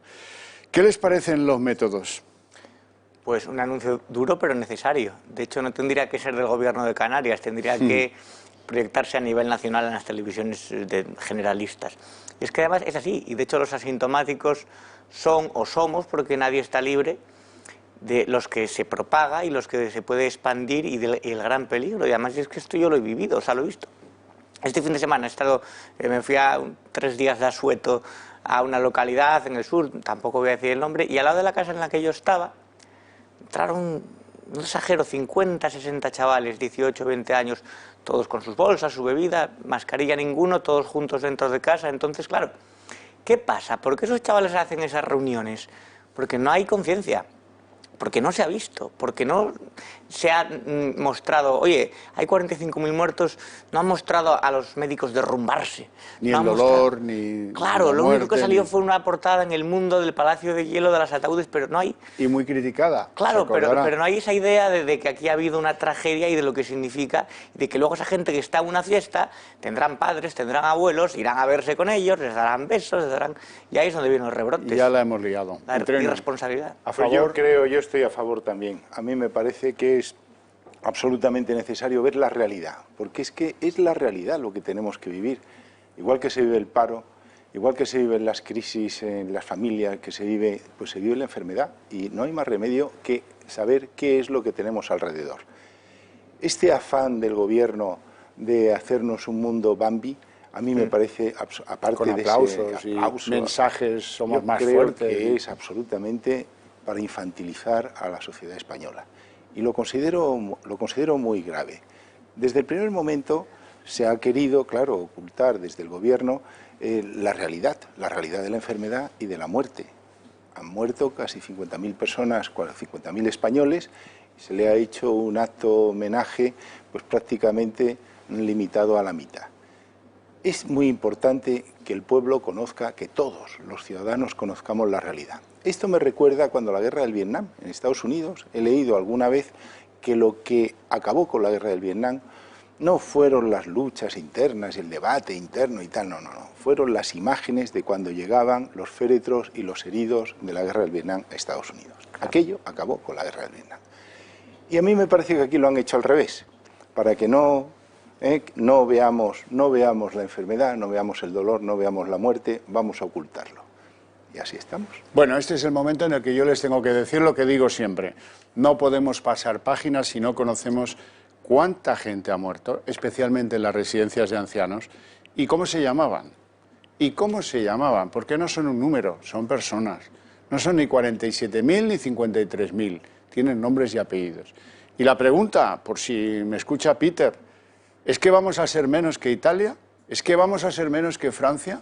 Donde los ciudadanos conocen los nombres, los pueden, pues oye, voy a leérmelo a ver si encuentro, porque no tengo noticias de ese vecino que venía aquí en verano, o que Estados Unidos con Donald Trump, desde el minuto cero, el New York Times, un especial de un montón de páginas con los nombres, la edad, el lugar donde vivían, y sobre todo, incluso añadía al New York Times en un detalle de humanidad, la cosa por la que eran conocidos. Pues este era entrenador de baloncesto infantil, aquel otro era pintor aficionado y premiado por no sé qué.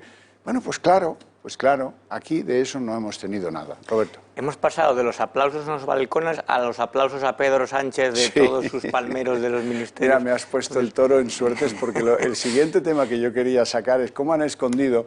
Lo que pasa es que el periodismo anglosajón es como es y se meten en todo y averiguan y cuando las cosas le parecen sorprendentes van y las publican. Así es que sabemos que en una de las cenas con los líderes de Estado, nuestro Peter metió la pata hasta el corvejón y le dijo a los ilustres homólogos que tenía sentados enfrente, oye, aquí esto no puede ser, que hay unos pequeños países muy ricos que estáis bloqueando las ayudas a los pobres, pero grandes, que las necesitamos. A continuación, la primer ministro de Finlandia, 34 años la criatura, pero educada en la humildad de haber sido cajera, mira, como Irene Montero, le dice a Peter delante de todo el mundo, mira, nosotros hemos hecho los ajustes, ¿y tú? ¿Tú qué has hecho? Y ahí hubo un momento de esos en el que tembló la vajilla y muchos pensaron que aquello se iba a ir al traste. Fueron los buenos oficios de la Merkel y Ursula von der Leyen los que, bueno, pues con mucho esfuerzo y trabajo consiguieron reconciliar y que hoy tengamos aprobado el plan de ayudas, pero Peter y su imprudencia diplomática estuvo a punto de mandarlo todo a hacer puñetas. Roberto. Claro, es que además, exacto, cuando le preguntaron, nosotros hemos hecho los ajustes, ¿tú qué es lo que has hecho? Te vamos a dar tantos millones y evidentemente no se van a dar millones para que Garzón tenga su puestín, para que Irene Montero continúe con las fiestas de cumpleaños y la tarta. Esos 22 ministerios, ese gasto, o sea, habrá que recortar de ahí antes de los recortes sociales que también seguramente se tendrán que hacer y serán dolorosos. Y se criticaba cuando Rajoy, porque decían, la ministra italiana lloraba al hacer los recortes y a Rajoy le aplaudían, y ahora Pedro Sánchez es recibido como si hubiera ganado la Champions League. Digo yo que habrá que recortar de ahí, ¿no? De las secretarías generales, de las mamandurrias, de los chiringuitos, y ese dinero que nos van a dejar no va a ser a cambio de nada.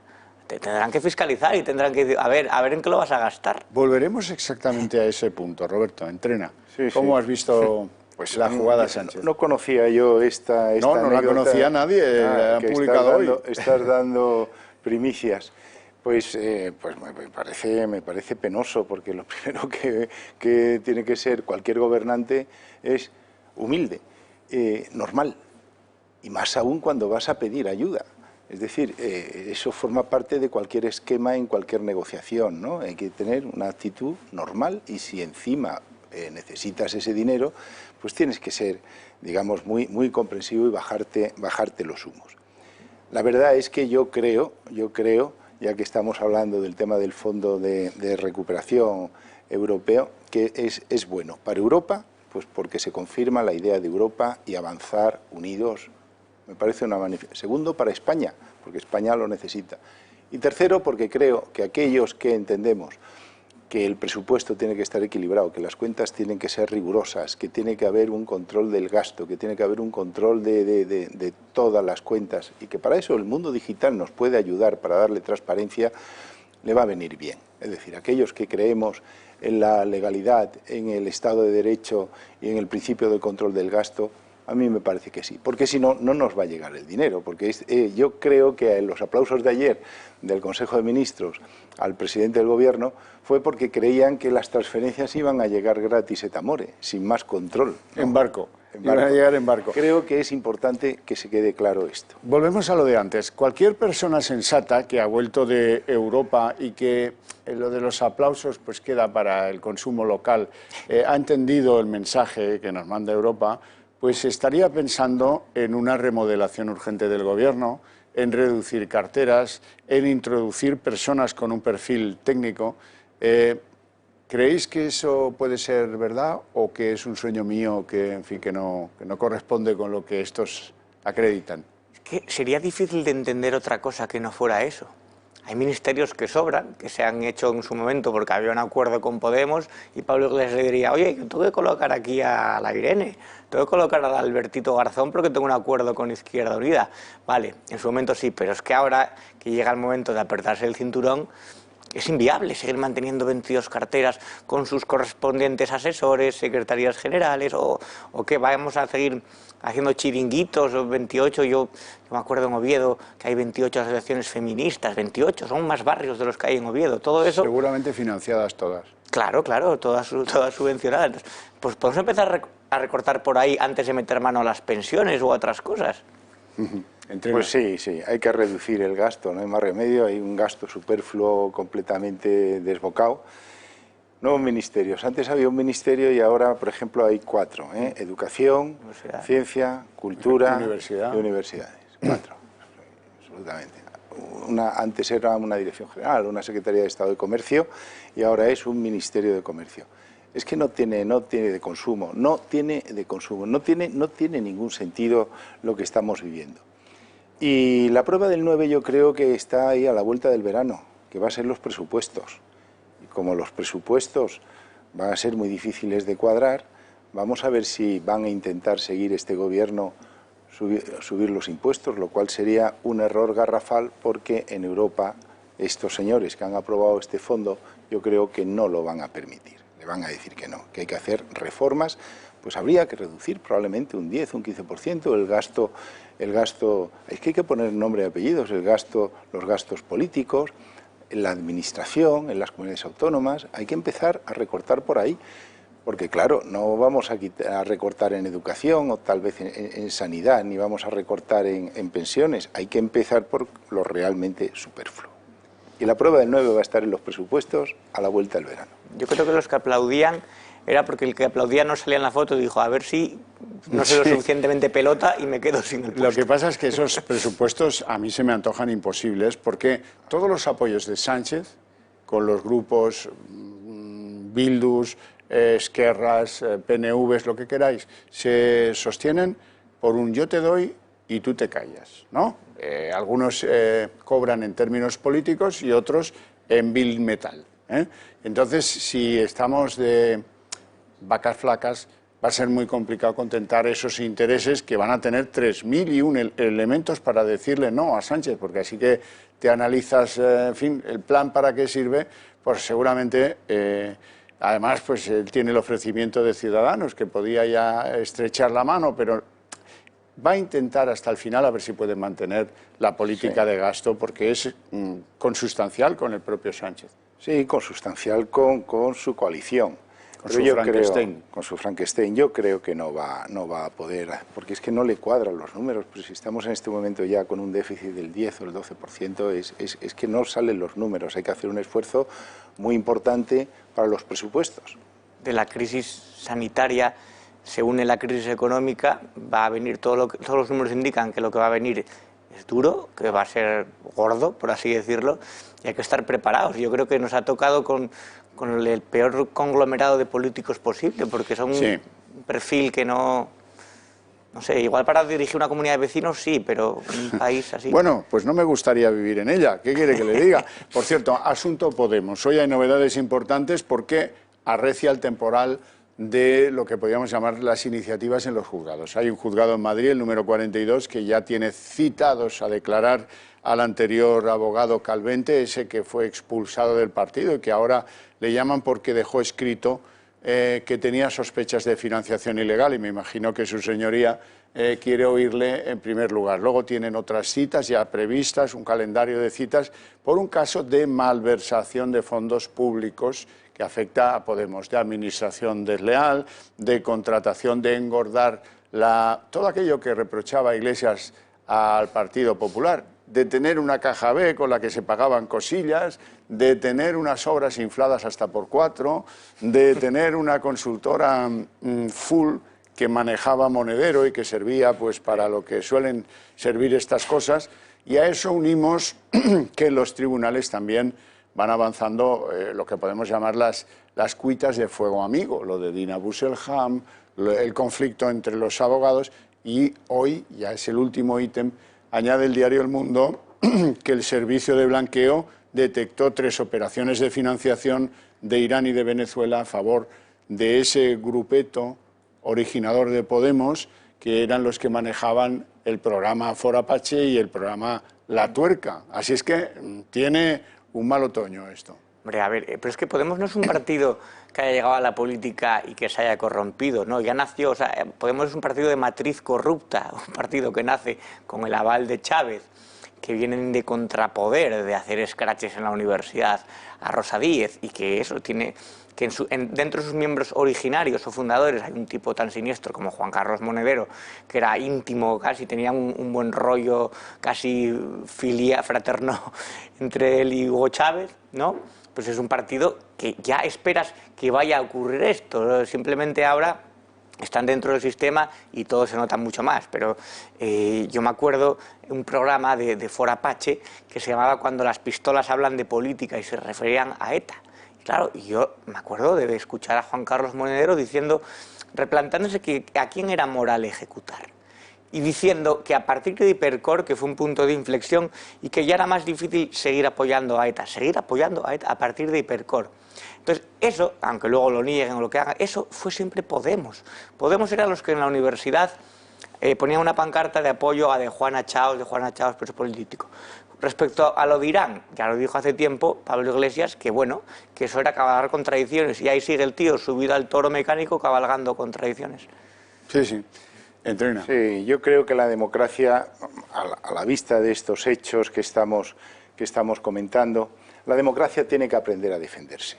En el Tribunal Constitucional alemán hay una oficina que se llama de defensa de la Constitución y haría muchas investigaciones de estas características, ¿eh? La naturaleza demócrata de un determinado partido, cuáles son sus fines, y aquí lamentablemente creo que estamos un poco la guardia baja porque se admite todos los partidos políticos, siempre que no utilicen la violencia, evidentemente. Pero claro, el mensaje que están lanzando estos señores, o los de Bildu, etcétera, yo creo que no son democráticos, porque utilizan la coacción, y utilizan la violencia civilina a la mente de las personas. Desde el colegio les están enseñando. Creo que este es un planteamiento muy importante que en España a nivel constitucional debería de estudiarse, ¿eh? La defensa de la Constitución, el carácter militante de la democracia. Tenemos aquí una duda con eso, y es que nadie hizo nada cuando el propio Iglesias confesó que tenían el encargo de Chávez o de Maduro, ya no me acuerdo, en perforar la línea de flotación de la política en Europa, que ellos traían lo que dice el Foro de Sao Paulo, que bueno, pues hay que hacer 1000 Vietnams, ¿no? ¿Se acuerdan de esa expresión? Pues eso es un poco la historia. Una historia apoyada por muchos desde la sombra, que espero que queden al clareo de una vez por todas, porque el Servicio Antiblanqueo, Banco de España y Policía detectaron perfectamente 3 operaciones de financiación irregular. Lo que pasa es que eso no prosperó. Habrá que preguntarse si los funcionarios lo han detectado, quién hizo que descarrilaran esas investigaciones, porque es verdad que no tenemos una oficina como la alemana, pero sí tenemos unas leyes que dicen que el partido que se financia por fondos en el extranjero o del extranjero, eso es penalti y expulsión, no hay más vueltas, ¿no? Sí. Entonces, claro, uno se pregunta quién ha estado o dormido o interesadamente dormido para que hoy pueda salir a presumir en la Complutense o donde sea, Iglesias, a decir, me han investigado desde el minuto cero por fondos aquí, allá y tal, y cada vez que un juzgado lo mira, limpios como una patena. Bueno, porque él puede que tenga sus contactos en las cloacas también.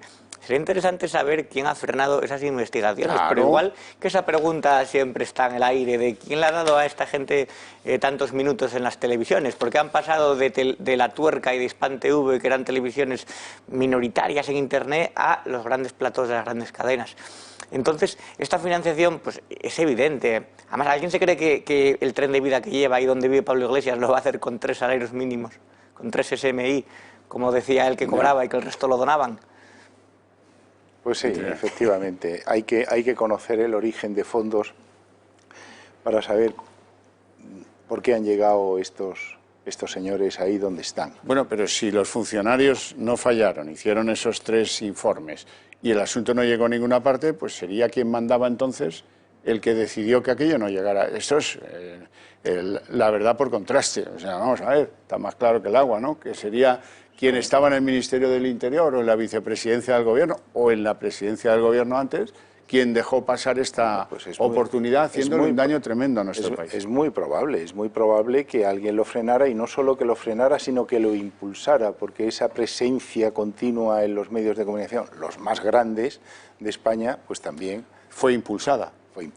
Eso no es. Claro, y además es que Podemos siempre ha respondido como un producto de marketing, en el sentido de que muchos de los jóvenes, en el sentido de la generación 15M, que se sintieron atraídos por Podemos, fue a partir de verlo en La Sexta Noche y dice, pues me gusta, pues habla bien, pues dice cosas que eso. Si no hubiera sido por ese trampolín mediático, hubiera sido condenado a unos números de Izquierda Unida, que siempre tenían 2 millones de votantes. O sea, siempre era un partido minoritario, como cualquier partido comunista en España. Nunca ha tenido el techo de votos que tenía ahora, pero sin embargo yo creo que es bueno conocer lo que es Podemos y recordar que hoy, por ejemplo, Bildu, ante la detención de la asesina de Jiménez Abad, expresidente del PP de Aragón, no es que no condenen la violencia, es que están súper enfadados, o sea, tienen un cabreo tremendo. Porque siguen deteniendo. Porque esa no es la solución, porque las cárceles no pueden... O sea, han detenido a una asesina y Bildu se enfada. Bueno, esos son los amigos de Podemos y además los socios de Sánchez.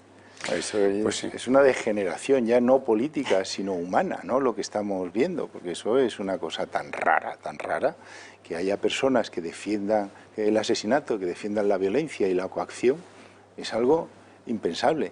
Luego, algo está ocurriendo en la sociedad española, no sé si es a través de esa masa de televisiones que carecen de nada más que el fin de obtener rendimiento, que a mí me parece que es penoso, por la sociedad española.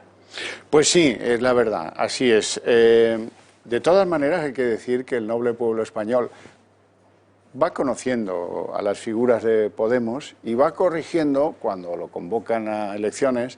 Han visto lo de Galicia, han visto lo del País Vasco, va corrigiendo. Y más que tiene que corregir, lógicamente. A ver si las actitudes de Iglesias, el votante de Podemos, bueno, un poco raro sí es, pero tonto tampoco. Y ha visto claramente de qué va la copla, del que criticaba la casta, la casta. Ahí el coletas. Pero hay un lavado de imagen. Sí, bueno, pero... De todo, es decir, hasta de Bildu. Sí, pero las cosas acaban siendo lo que llega fácil se va, ya lo verán. No tenemos tiempo para más, lo dejamos aquí, yo les espero mañana a las 6:30 de la tarde. Muchísimas gracias a todos por su interés y su atención.